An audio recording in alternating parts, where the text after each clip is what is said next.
சின்ன மருமகள்ல அடுத்து என்ன நடக்க போகுது அப்படின்னு பார்த்தீங்கன்னா, இங்கே சேது வந்து வெளியே உட்காந்துருக்காரு வீட்டுக்கு வெளியே.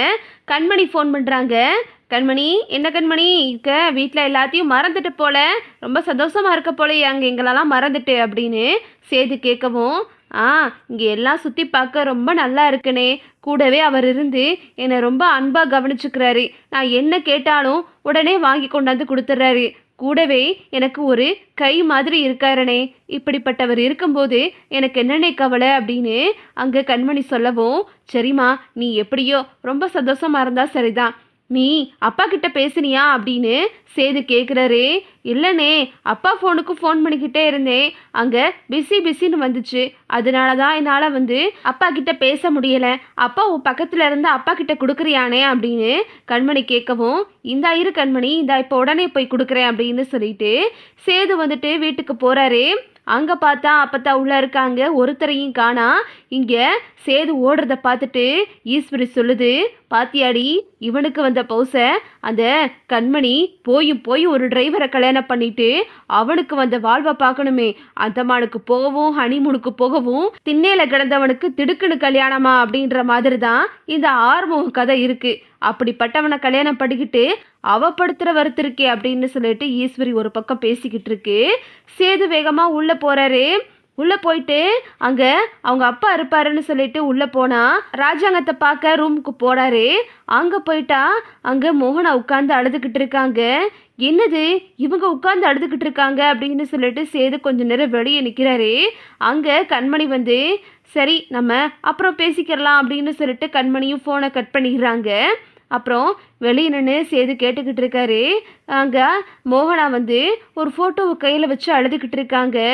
இங்கே நம்ம பிள்ளையோட வாழ்க்கை இப்போதாங்க ரொம்ப நல்லா இருக்கு. அவளுக்கும் ஒரு கல்யாணம் ஆகிருச்சு, ரொம்ப சந்தோஷமா இருக்கா. அவள் மனசுக்கு பிடிச்சவனையே கல்யாணம் பண்ணிட்டு ரொம்ப சந்தோஷமா இருக்கா. அதனால நம்ம பிள்ளைய பற்றி கவலைப்பட வேணாங்க. நீங்கள் நினச்ச மாதிரியே உங்கள் பிள்ளை ரொம்ப சந்தோஷமா இருக்கா அப்படின்னு சொல்லிட்டு மோகனா பேசிக்கிட்டு இருக்காங்க. சேது வந்துட்டு, என்ன இவங்க கையில் ஏதோ ஒரு ஃபோட்டோ வச்சுட்டு பேசிக்கிட்டு இருக்காங்க அப்படின்னு சேது நின்று பார்த்துக்கிட்டு இருக்காரு. மோகனா அங்கே பேசுகிறாங்க. எங்க இந்த மாதிரி நீங்கள் போனதுக்கப்புறம் நம்ம பிள்ளைய யார் பார்த்துக்குருவா அப்படின்னு சொல்லிட்டு எனக்குள்ள ஒரு பயம் இருந்துச்சு. ஆனால் என்னைக்கு இவரை நான் கல்யாணம் பண்ணணும் அன்னைக்கே எனக்கு அந்த பயம்லாம் போச்சுங்க. நம்ம பிள்ளைய பார்த்துக்கிறத விட இந்த வீட்டில் எல்லாரும் அவங்க வீட்டு வாரிசாக தான் அந்த பிள்ளைய பார்க்குறாங்க. நிறைய நகையெல்லாம் போட்டு சீரட்டெல்லாம் செஞ்சு ரொம்ப பிரம்மாண்டமாக அந்த பிள்ளைய கல்யாணம் பண்ணி கொடுத்தாங்கங்க நம்ம கண்பணியை அப்படின்னு மோகனா வந்து அழுதுகிட்டே பேசுகிறாங்க. இதை கேட்டுட்டு சேதுவுக்கு அதிர்ச்சி ஆயிடுது. சேது வந்து வேகமாக உள்ளே போகிறாரு.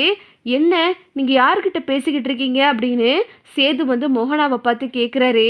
அது ஒன்றும் இல்லை சேது அப்படின்னு சொல்லிட்டு மோகனா அந்த ஃபோட்டோவை எடுத்து தனக்கு பின்னாடி வச்சு மறைச்சிக்கிறாங்க. என்ன நீங்கள் ஏதோ ஒரு ஃபோட்டோ வச்சு பேசிக்கிட்டு இருந்தீங்க, அதுவும் கண்மணியை பற்றி பேசிக்கிட்டு இருந்தீங்க. இதை அப்பாவோட ஃபோட்டோ மாதிரியும் தெரியல. அது யாரோட ஃபோட்டோ, என்னதான விஷயம் சொல்கிறீங்களா என்ன அப்படின்னு சேது வந்து சத்தமாக பேசுகிறாரு. நிறுத்து சேது, உன் இஷ்டத்துக்கு ஏதாவது பேசிக்கிட்டு இருக்காத. என்ன நடந்துச்சுன்னு உனக்கு தெரியுமா அப்படின்னு மோகனா ரொம்பவே கோவப்படுறாங்க. அதான் கேட்குறேன்ல, என்னதான் நடந்துச்சு, அது யார் ஃபோட்டோ அப்படின்னு சொல்லிட்டு சேது வந்து அந்த ஃபோட்டோவை பிடுங்கி பார்க்குறாரு. அதில் பார்த்தா மோகனா கூட இன்னொரு ஆளும் இருக்கிறத சேது பார்த்துட்டு அதிர்ச்சி ஆகுறாரு. இது எங்கள் அப்பா மாதிரி தெரியலையே அப்படின்னு சேது கேட்கவும், அது வந்து சேது என்ன நடந்துச்சு அப்படின்னா, எனக்கு ஏற்கனவே கல்யாணம் ஆயிருச்சு. அவருக்கும் எனக்கும் பிறந்தது தான் கண்மணி. இப்போ அவர் இங்கே கிடையாது, அவர் இறந்து போயிட்டாரு. அவருக்கு அப்புறம்தான் உங்கள் அப்பா என்னைய 2ஆம் தரமாக கல்யாணம் பண்ணிக்கிட்டாரு உங்கள் அம்மா இறந்ததுக்கப்புறம். ஏன் நடந்துச்சு அப்படின்னா, என் வீட்டுக்காரு இந்த வீட்டில் தான் வேலை பார்த்தாரு. அவரும் கண்மணியும் அடிக்கடி இந்த வீட்டுக்கு வருவாங்க. அப்போ உங்க அம்மா இறந்ததுக்கப்புறம் நீ ரொம்ப குழந்தையா இருந்த. நீ குழந்தையா தூங்கும்போது வீடே பத்தி எரிய ஆரம்பிச்சிருச்சு. அப்பையும் பார்த்துட்டு என்னோட வீட்டுக்காரர் மட்டும் இருந்தாரு. அந்த விபத்துல உன்னைய காப்பாற்றணும்னு சொல்லிட்டு அவரு தான் அந்த தீயில மாட்டிக்கிட்டு இறந்து போயிட்டாரு. அப்போதான் கண்மணியோட காலும் ஊனமாச்சு. அப்பதான் என்னோட முதல் கணவரை நான் பறி கொடுத்தேன். உடனே அவர் வந்துட்டு உங்கள் அப்பா வந்து இந்த மாதிரி என்னோட பிள்ளையை காப்பாற்ற போய் தானே உன்னோட வீட்டுக்கார நீ பறி கொடுத்த. உனக்கு ஒரு பிள்ளையும் இருக்கு. நான் இது வேற அவருக்கு பிறந்த பிள்ளை அப்படின்னு சொல்லிட்டு என்னைக்குமே நான் உன்னைய சொல்லி காட்ட மாட்டேன். நான் உன்னைய காலம் முழுக்க கண் காப்பாத்துறேன். நீ எனக்கு ரெண்டாம் தரமாக வந்துரு. அது மட்டும் இல்லாமல் என் பிள்ளையும் பார்த்துக்கிட்ட மாதிரி ஆயிரும். நீ எப்போவுமே என் கூட இரு அப்படின்னு சொல்லிட்டு உங்கள் அப்பா தான் என்னை கல்யாணம் பண்ணிக்கிட்டாரு. அது மட்டும் இல்லை சேது, இங்கே இருக்காங்கல்ல அத்தை, அவங்களும் என்னை கல்யாணம் பண்ணிக்கிற சொல்லிட்டு கேட்டுக்கிட்டாங்க. அதனால தான் நான் இதுக்கு ஒத்துக்கிட்டேன். என் பிள்ளைக்கு யார் இனி இருக்கா? அதுவும் கால் வேற ஊனமாயிருச்சு. இனி நம்ம யாரை நம்பி இருக்க முடியும் அப்படின்னு சொல்லிட்டு தான் நான் இவரை கல்யாணம் பண்ணிக்கிட்டேன் ரெண்டாம் தரமா. அதிலிருந்து இந்த வீட்டில் யாரும் இந்த விஷயத்தை பற்றி பேச மாட்டாங்க. ஏன்னா கண்மணிக்கும் உங்களுக்கும் எந்த பிரிவினையும் வந்துடக்கூடாது அப்படின்னு சொல்லிட்டு தான் இந்த விஷயத்த இவ்வளோ நாளாக நான் மூடி மறைச்சிக்கிட்டு இருந்தேன். அது மட்டும் இல்லாமல் இந்த வீட்டுக்கு வந்ததுலேருந்தே நீங்கள் யாரும் என்ன அம்மாவோ இல்லை சின்னம்மாவோ சித்தியோ அப்படின்னு சொல்லிட்டு என்கிட்ட உரிமையாவோ பாசமாவோ நடந்துக்கிட்டது கிடையாது. ஆனால் அதெல்லாம் நான் பெருசாக எடுத்துக்கிற மாட்டேன். நான் எப்போவுமே உங்கள் மேலே பெரிய பாசம் வச்சுருக்கேன். இவர் தான் என்னோட முதல் கணவர் அப்படின்னு சொல்லிட்டு மோகனா வந்து நடந்த விஷயத்தெல்லாம் சேதுக்கிட்ட சொல்லவும் சேது வந்து அந்த இடத்துல கத்தி கதறாரு. ஐயோ, நான் இவ்வளோ நாளாக இது தெரியாமல் உங்களை எடுத்தெறிஞ்சு பேசியிருக்கேன். உங்களை ஒரு அம்மா ஸ்தானத்தில் வச்சு பார்க்க வேண்டிய நானே ஒரு சித்தின்னு கூட கூப்பிட மாட்டேன். அப்படி இருந்திருக்கேன் நானே. ஆனால் நீங்கள் என்னை காப்பாற்றுறதுக்காக தான் உங்கள் பிள்ளையையும் உங்கள் புருஷனையும் இப்படி பறி கொடுத்துருக்கீங்க.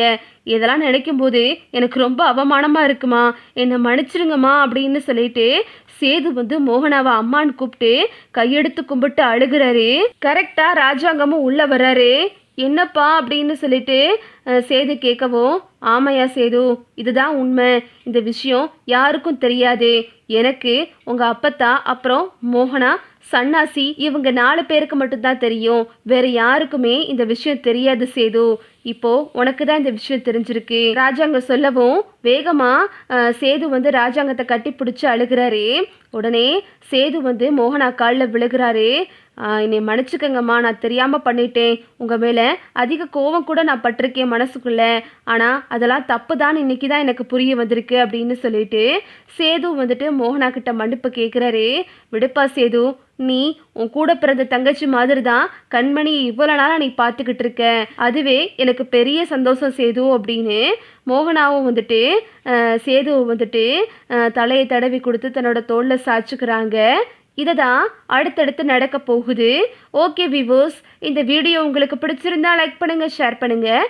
மறக்காமல் நம்ம சேனலை சப்ஸ்கிரைப் பண்ணிக்கோங்க. தேங்க்ஸ் ஃபார் வாட்சிங்.